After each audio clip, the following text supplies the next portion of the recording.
With the Syrian conflict about to enter its fourth year, the United Nations has renewed its call for a political and peaceful solution. On Tuesday, the UN General Assembly held a special session on the continued suffering faced by millions of Syrians. CCTV's Nick Harper reports now from New York. Allahu Akbar! Allahu Akbar! The bombs continue to fall as Syria tears itself apart. There are fears that Saturday's United Nations Security Council resolution will have little impact on the ground.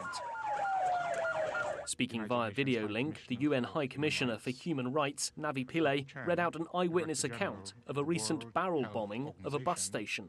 Bodies arrived in pieces. There were parts of bodies and parts of vehicles hanging on the power cable. Despite the recent evacuation of civilians from the old town of Homs, the Secretary-General said the resolution calls for the immediate lifting of sieges, where both sides are using the operation as a widespread weapon of war.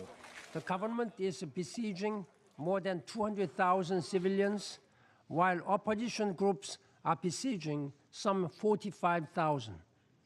Death by starvation is likely to be the result if this continues.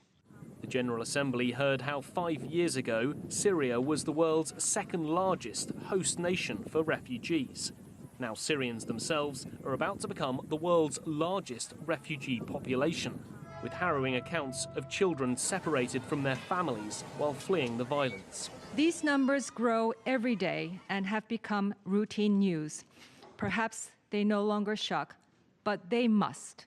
It is critical that we remember that behind each number is a family, a child, whose life has been ended or devastated. Syria's ambassador said his government would comply with the humanitarian resolution, saying it had already, quote, spared no effort to get aid to those in need.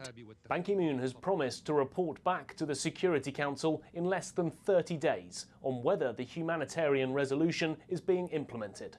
However, similar Security Council demands made back in October failed to bring about the changes that were expected and desperately needed. Nick Harper, CCTV at the United Nations in New York.